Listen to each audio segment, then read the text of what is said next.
are going to have time when we're done with this last round of questions to get questions from the audience. And the first question on crime and safety goes to Mr. Ed Gonzalez. Mr. Gonzalez, the computers at the municipal courthouse are notorious for being down, sometimes for hours or days at a time. This causes citizens, officers, and city workers to waste huge amounts of time waiting for the ability to handle their cases. What would you do as a council member to address this problem? Well, I think that technology upgrades, is definitely something that we need to give importance to. As an 18-year veteran of the Houston Police Department and seeing our infrastructure in terms of technology, how it's been evolving throughout the years, we've been way behind, and we're now starting to catch up a little bit. We've got some new records management systems that are coming in place to the Houston Police Department, for example, and I look forward to working in some of these areas. Again, that is my background in law enforcement. I'm also proudly endorsed by the Houston Police Officers Union and the Houston Professional Firefighters Association as well. So public safety is something I'm going to give a high priority to. The city budget, the majority of that money goes to public safety. And I look at my friend, District Clerk Lauren Jackson, for example, the tremendous work that he's done as a newly elected official in bringing some new technologies to his office that now others want to emulate, like the city of New York City, for example, that's looking at what he's doing in terms of technology, new innovations, and we need to make sure that we're streamlining the process, that we're making it more user-friendly, and that we're allowing our citizens that have to interact with the municipal courts to have a system that works and a system that's effective. So it's definitely something that I would support and would look at new technologies. Thank you.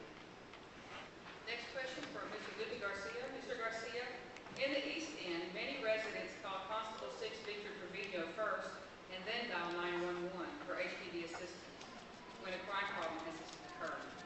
What can be done as City Council to foster good communications and relations between the law enforcement agencies, and what recommendations, if any, do you have to increase the responsiveness by HPD? I feel that we need to come together as far as the law enforcement, sheriff's departments, constables, HPD, and have one system that works. Every time they do something, they implement something, they don't use common sense. Everything's separate. I don't understand how come one law enforcement like PC 6 and HPD or sheriff's deputy, why would they be different in any way? Why can't you, when you call the closest one, be there for you?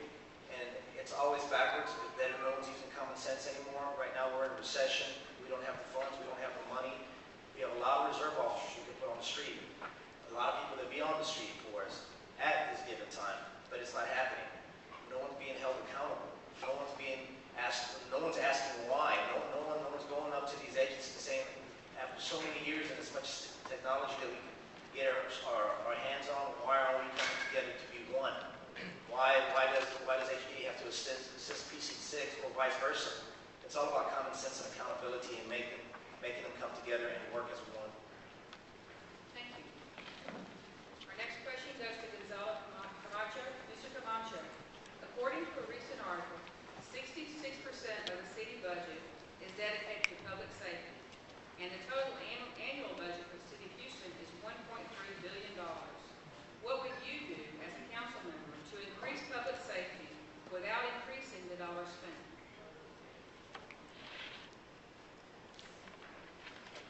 Increase policy? Public safety. Public safety. My favorite one is, I would like to see top-notch education, because long-term, that's what will get rid of crime. But personally, I would like to implement what HPD used to have a crew doing, is crime prevention through environmental design, which is trying to improve our streets so criminals don't feel so free at acting in our neighborhoods.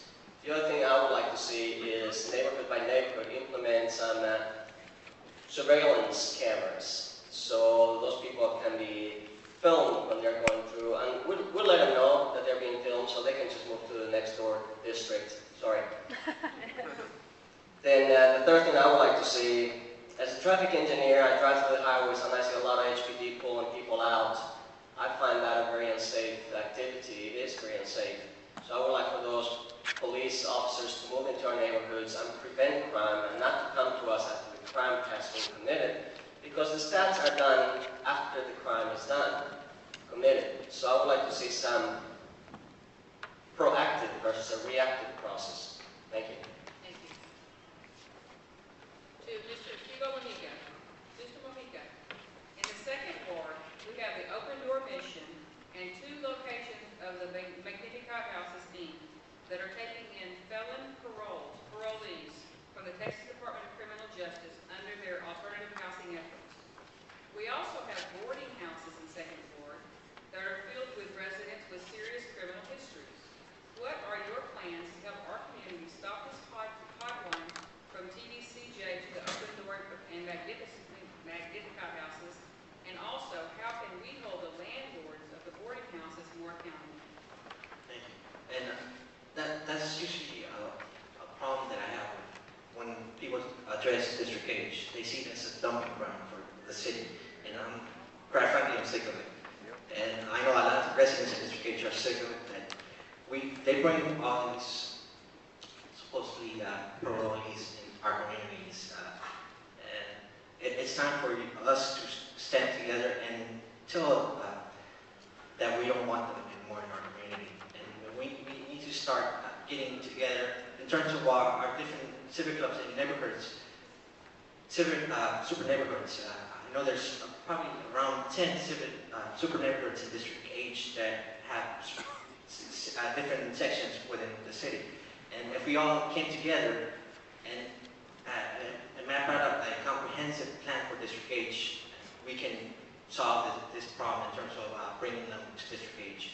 And that's for any of the issues that we have in District H. We need to start coming together as a district, not as specific pockets of the district, but as a whole district, and we need to come together to tell people that we don't want them in District H anymore, and they can find other ways, another location in District H. Thank you. Thank you. Mr. Welsh, what actions would you take as District H City Council person to make our city safer? Well, I think we've got an opportunity coming up with the election of a new mayor to really change the way that we police the city.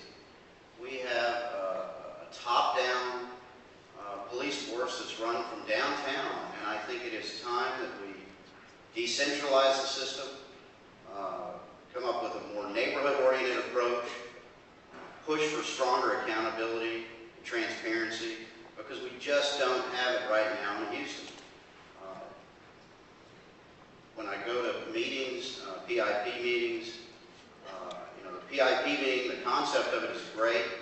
My only complaint would be that the police give you a huge pile of data on crime, what's going on, and you can't really make sense of it. If you look at it, it's broken down by beat, it's not in a user-friendly format, therefore it's not very transparent.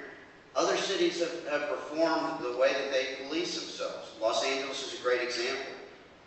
They have a lot more transparency. You can click on a website, look at your neighborhood, and see crime data in a format that's very easy to read, and you can see trends. You can see real-time crime data as it's happening on a public website. We've got that information in the Real-Time Crime Center.